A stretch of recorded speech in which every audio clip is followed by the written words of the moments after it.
selamat pagi pemirsa, apa kabar Anda di hari ini? Senang sekali kami dapat kembali menjumpai Anda dalam Berita Papua pagi ini. Bersama saya Cynthia Delima, sejumlah informasi penting dan menarik telah berhasil dihimpun tim redaksi dan akan kami hadirkan untuk Anda. Berikut 3 di antaranya.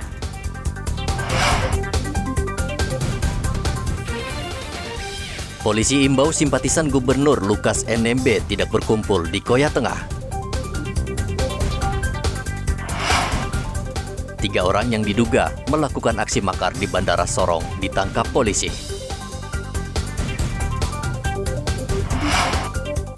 Penjual tahu dan tempe di Merauke memperkecil ukuran tahu dan tempe dagangannya agar tidak merugi.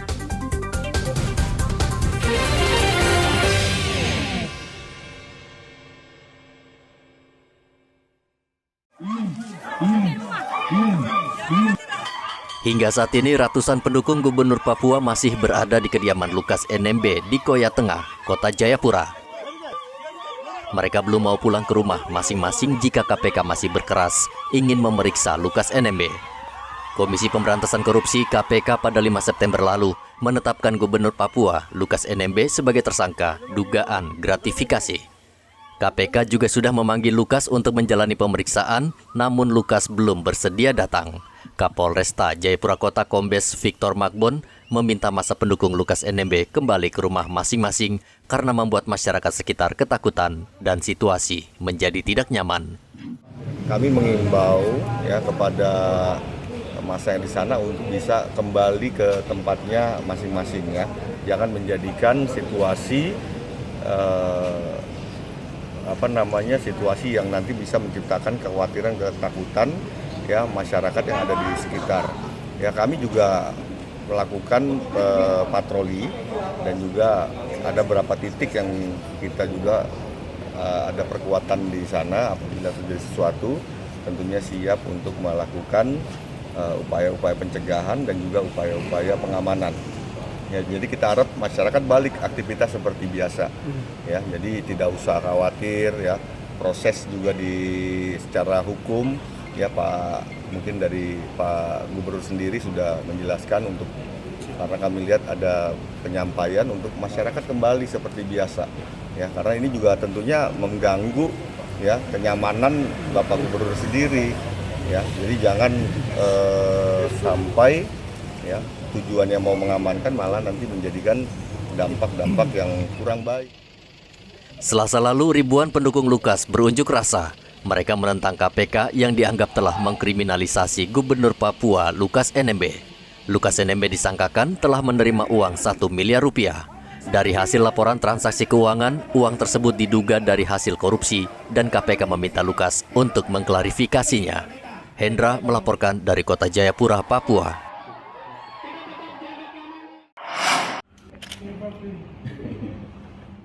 Gubernur Papua Lukas NMB dipastikan tidak bisa memenuhi panggilan KPK untuk menjalani pemeriksaan di Jakarta. Aloysius Renwarin, pengacara Lukas, memastikan kliennya hingga saat ini masih sakit sehingga tidak bisa memenuhi panggilan kedua KPK. Aloysius bersama tim rencananya besok akan berangkat ke Jakarta untuk bertemu penyidik dan menyerahkan surat dokter yang menerangkan kondisi kesehatan gubernur. Oke, untuk pemanggilan kedua Pak Gubernur Lukas NMB pada tanggal 26. Pemanggilan itu harus jadi di Gedung Merah Putih di Jakarta. Karena alasan kami, beliau masih dalam keadaan sakit. Kami tim dari sini, tim pengacara, juga tim dokter dari Papua akan ke KPK. Pertama mengantar surat yang menyatakan beliau dalam keadaan sakit. Jadi itu alasan pada tanggal 26 beliau tidak akan diperiksa karena dalam keadaan sakit. Kami berharap akan berdiskusi dengan pihak KPK langkah-langkah bagaimana yang tepat untuk bisa melakukan penyelidikan terhadap dirinya, terhadap khususnya kepada Gubernur Provinsi Papua ini Pak Lukas NMB. Itu yang kita lagi siapkan ke sana. Bang, mungkin sudah ada dapat info dari dokter pribadi hasil koordinasi dengan rumah sakit Manila maupun rumah sakit tim dokter dari Singapura? Untuk hasil laboratorium dari Rumah Sakit Dong Duar sudah dikirim langsung oleh dokter pribadi Pak Mote ke Singapura dan kemudian sudah diperiksa di sana dan mereka ada kirim sejumlah obat untuk penanganan pertama. Harapan kami mungkin hari Sabtu atau dalam minggu ini sudah diterima di Jayapura. KPK sebelumnya telah menjadwalkan pemeriksaan terhadap Lukas NMB pada Senin 26 September di gedung KPK Jakarta. Lukas akan diperiksa soal dugaan aliran dana hingga ratusan miliar rupiah ke kasino atau tempat perjudian di luar negeri. Kuasa hukum menegaskan bahwa itu akan dibuktikan Lukas NMB setelah dia sembuh dari sakit. Rian Tonai melaporkan dari Jayapura, Papua.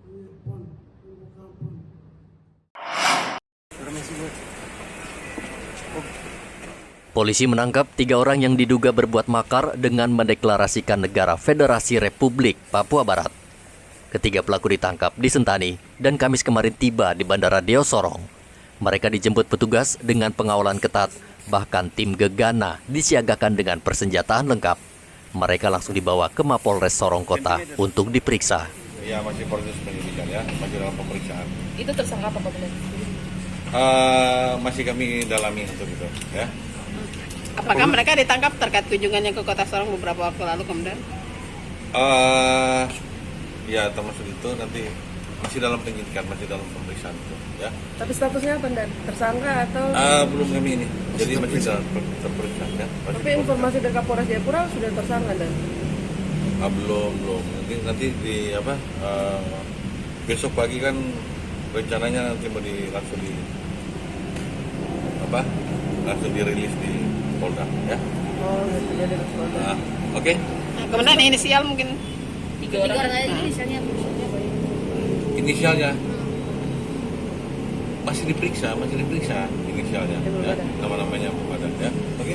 Penangkapannya Tapi di mana, Bung, Dan? Penangkapannya di mana? Ini dibawa dari mana? Dari Sentani. Ya, masih didalami, saya yang masuk itu masih dalam.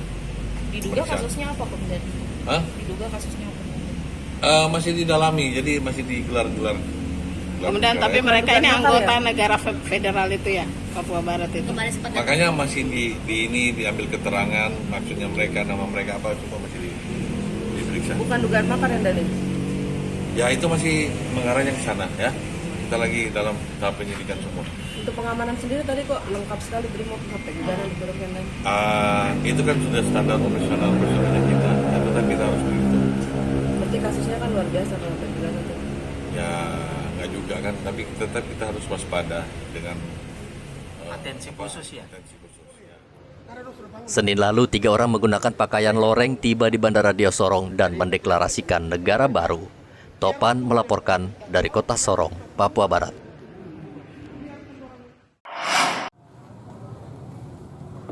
Dalam 2 bulan terakhir ini, pengusaha dan penjual tahu dan tempe dibuat pusing dengan harga kedelai di Merauke yang sudah 3 kali mengalami kenaikan. Sebelumnya harga kedelai Rp11.000 per kilogram, kemudian awal bulan September harga naik menjadi Rp13.000 per kilogram. Dan saat ini harga kedelai kembali naik menjadi Rp14.000 per kilogram. Pedagang tempe dan tahu di Pasar Wamanggu tidak bisa berbuat apa-apa dengan kenaikan harga kedelai ini. Mereka mengaku tetap menjual tempe dan tahu, tetapi juga khawatir pembeli semakin berkurang. Dengan harga kedelai sebesar Rp14.000 per kilogram, keuntungan mereka juga semakin tergerus karena pedagang maupun pengusaha belum berani menaikkan harga. Tukijo, penjual dan pengusaha tempe tahu mengaku ia biasanya sehari mendapatkan keuntungan sekitar Rp60.000. Kini hanya sekitar Rp30.000 dalam sehari. Tukijo dan pedagang lainnya terpaksa bersiasat dengan memperkecil atau menipiskan ketebalan tempe dan tahu agar tetap laku. Pak Haji, untuk kenaikan kedelai ini sudah berapa kali kenaikannya, Pak Haji? 2 kali? Sudah 3 kali. 3 kali ya? Dari mulai harga berapa, Pak Haji? Sekarang sudah 14 ini, terakhir ini. Dari sebelumnya berapa itu? Dari 11 sampai 12, terus sekarang 14 ini. 14 ya? Pak Haji, kedelai itu kan cukup tinggi harganya. Nah, bagaimana dengan keuntungan penjualan tempe tahu ini, Pak Haji? Namanya kan nyadari penjual itu kan yang pembeli agak marah-marah, ya jualnya stabil, cuma bikinnya itu ya agak kecil sedikit. Ukurannya diperkecil ya, Pak Haji? Dikurangi sedikit saja. Tapi keuntungannya gimana, Pak Haji? Nipis, sedikit sekali memang. Berapa persen itu sampai penurunan itunya, Pak Haji?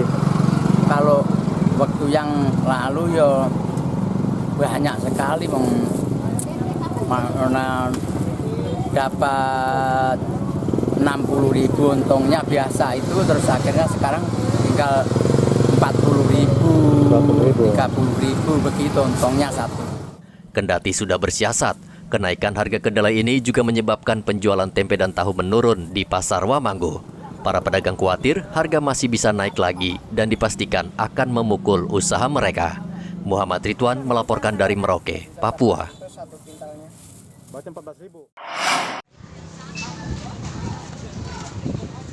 Kantor Pos Merauke Kamis kemarin membagikan dana BLT BBM tahap pertama. Setiap warga penerima manfaat mendapatkan uang sebesar Rp150.000 setiap bulan untuk meringankan beban ekonomi akibat kenaikan BBM. Namun banyak warga yang tidak mendapatkan dana BLT ini, padahal sebelumnya nama mereka tercantum dan telah menerima BLT lain setiap bulan. Kejanggalan ini menuai protes dan kebingungan warga. Sudah cek nama? Sudah cek, tidak ada. Tidak ada. Ibu tinggal di mana? Tinggal di Kelurahan Mule. RT berapa? RT 4. 4. RW 1. Kalau yang lalu ibu dapat? Dapat. Dapat juga. Nah ini kan nama tidak ada ini. Lalu ibu bagaimana rasa kecewa?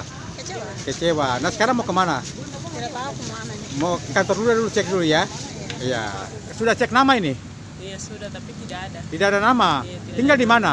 Jalan Sulawesi. Jalan Sulawesi RT berapa? RT 1. RW? RW 1. RW 1 juga. Iya. Nah, untuk yang lalu kau dapat tidak? Tidak. Tidak ada juga. Iya tidak ada. Terus sudah cek di mana nama ini? Ada baru data yang cek lagi di sini. Ini nama tidak ada, terus mau cek di kantor lurah lagi? Tidak, langsung ke rumah saya. Langsung ke rumah. Tidak cek di kantor lurah dulu tidak? Tidak. Oh. Ada 17.000 orang yang mendapatkan dana bantuan pengalihan subsidi BBM di Merauke. Kantor pos menghimbau pada warga yang tidak terdaftar untuk bertanya di kantor kelurahan masing-masing. Muhammad Ridwan melaporkan dari Merauke, Papua.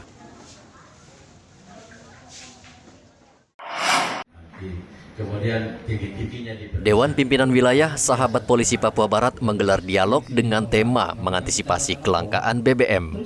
Dialog menghadirkan 4 narasumber, akademisi, Pertamina, DPR, dan tokoh masyarakat, diikuti organisasi mahasiswa. Perwakilan Pertamina Manokwari, Bisma, mengatakan kelangkaan BBM jenis Pertalite dan antrean adalah hal wajar. Berita kelangkaan, BBM subsidi, kelangkaan, lalu antrean macet, menurut saya itu wajar. Kenapa? Karena ya BBM subsidi kan murah gitu ya. Siapa yang nggak mau BBM murah gitu kan? Ya kalau ada antrian berarti di situ ada BBM dong. Kalau misal langka ataupun habis berarti nggak ada antrian dong di situ, ya kan? Jadi menurut saya antrian itu wajar, BBM subsidi antrian panjang juga wajar gitu ya. Karena ya perbedaan harga yang terlalu jauh itu antara BBM subsidi dengan non subsidi. Artinya wajar karena kuotanya tidak mencukupi atau? Artinya wajar karena kuotanya tidak mencukupi atau? Banyak faktor. Yang pertama antrian nih, masalah antrian nih. Yang pertama BBM itu murah, ya kan? Kalau misalnya Mas bawa mobil, ya pasti maunya yang murah dong. Ngapain isi yang mahal kalau ada yang murah, gitu kan? Anggota DPRD Manokwari Romerta Pilato menilai kenaikan harga BBM subsidi dan antrean panjang di SPBU menjadi tugas semua pihak untuk mencari solusi. Namun ia meminta pemerintah mengawasi secara ketat penyaluran BBM dibarengi penegakan hukum yang tegas. BBM itu saja yang kemudian menjadi sorotan kita semua. Siapapun orangnya pasti akan melihat dua hal itu saja sebenarnya. Kenaikan BBM dan kemudian antrian panjang. Nah, itu saja menjadi fokus kita sebenarnya.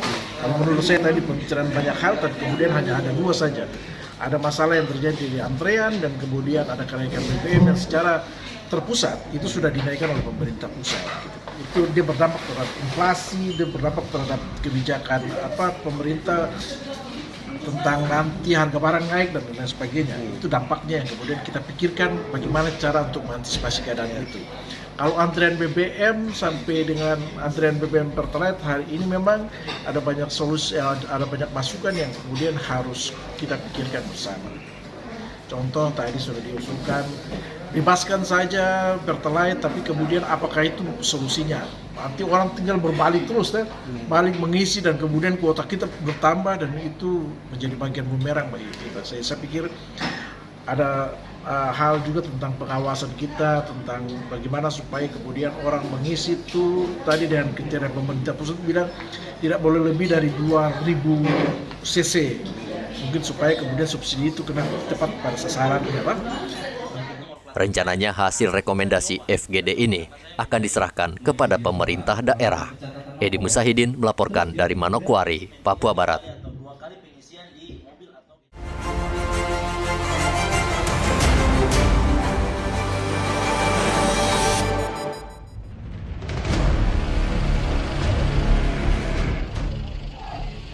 Ribuan pendukung Gubernur Papua Lukas NMB Selasa kemarin berunjuk rasa hingga mengakibatkan aktivitas masyarakat lumpuh. Siswa sejumlah sekolah seperti SMP Negeri 5 Entrop dan SD YPK Waena terpaksa diliburkan karena khawatir unjuk rasa berujung kericuhan. Begitu juga dengan pertokoan di kota Jayapura, banyak yang tutup karena khawatir pecah kerusuhan seperti tahun 2019.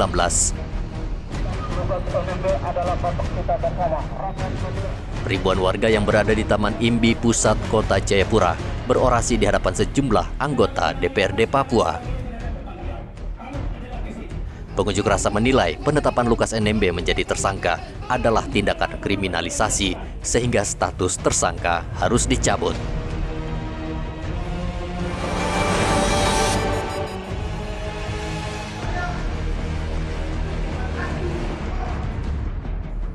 Puluhan warga di Mimika berunjuk rasa ke kantor DPRD memprotes bantuan atau dana hibah sebesar 4,5 miliar rupiah untuk kerukunan keluarga Toraja. Pengunjuk rasa membawa berbagai poster yang bertuliskan menentang dana bantuan tersebut. Ada 5 poin tuntutan pengunjuk rasa. Salah satunya meminta agar DPRD menghentikan penyaluran bantuan kepada Ikatan Keluarga Toraja. Mereka menilai dana hibah ke organisasi masyarakat terlalu besar. Pengunjuk rasa mengancam akan kembali turun ke jalan bila DPRD tidak menanggapi aspirasi mereka.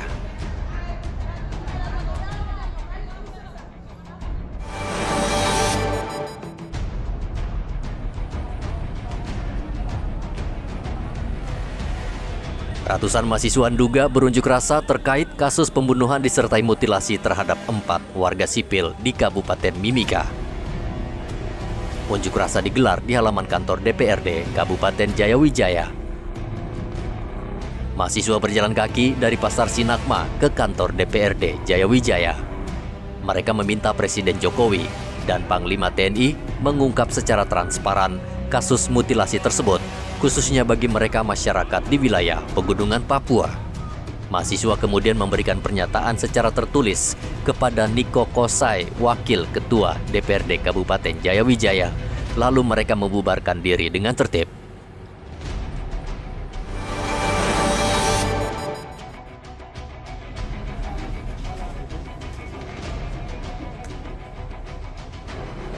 Empat potongan tubuh korban mutilasi di Timika diserahkan Polres Mimika kepada keluarga korban setelah keseluruhan korban berhasil diidentifikasi. Keempat korban tersebut adalah Arnold Lokbere, Lemanion Nirigi, Irian Nirigi, dan Jenius Tini. Sebelum diserahkan, keluarga harus menandatangani surat kesepakatan yang disaksikan kepolisian. Ratusan aparat gabungan disiagakan untuk mengawal iring-iringan mobil jenazah dari RSUD hingga ke kilometer 11 Kampung Kadun Jaya, Timika.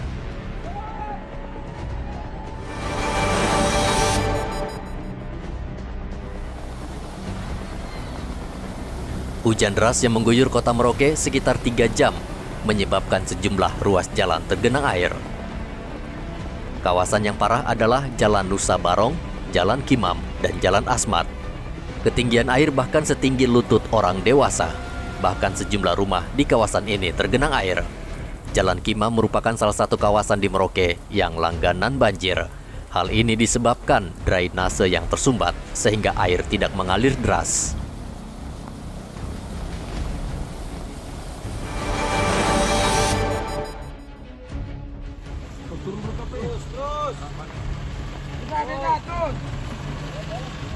Polsek Salawati membakar pabrik minuman lokal jenis cap tikus yang terletak di tengah hutan di Kabupaten Sorong.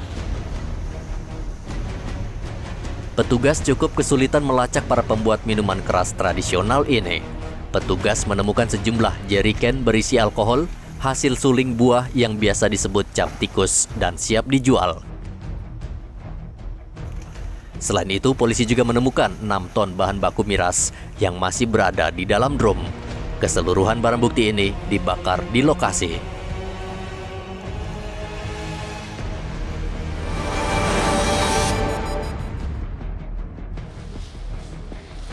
Satuan Reserse Narkoba Satnarkoba Polres Manokwari menangkap seorang pemuda yang mengedarkan narkotika jenis ganja di pelabuhan Manokwari. Polisi menyita barang bukti ganja seberat 2,4 kg yang merupakan hasil tangkapan terbesar sejak Januari tahun ini. Pelaku bernama Anton diancam Undang-Undang Narkotika dengan hukuman maksimal 20 tahun penjara dan denda paling sedikit 1 miliar rupiah.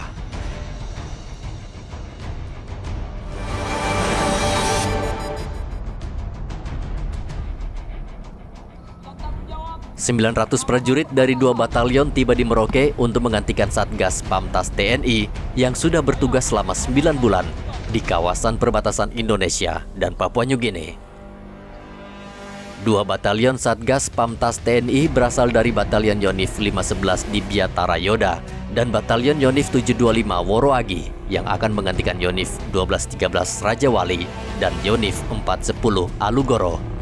Kedua batalion ini juga akan bertugas selama 9 bulan di kawasan bagian selatan Papua.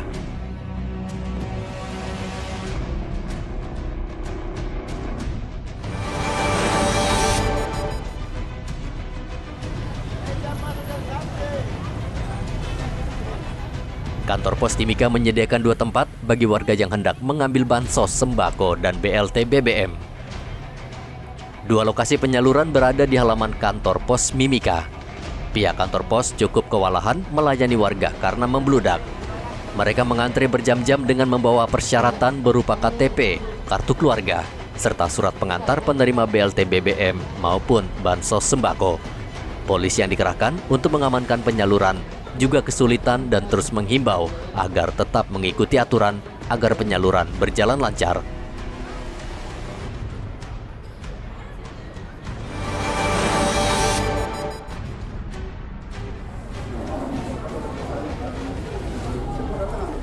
Yohanis, warga Kelurahan Bampel, Merauke, memprotes pembagian dana BLT sebagai kompensasi penyesuaian BBM. Ia mengatakan namanya tidak tercantum sebagai penerima BLT tahap pertama. Khawatir tidak mendapatkan BLT, ia lalu memprotes petugas kantor pos Merauke.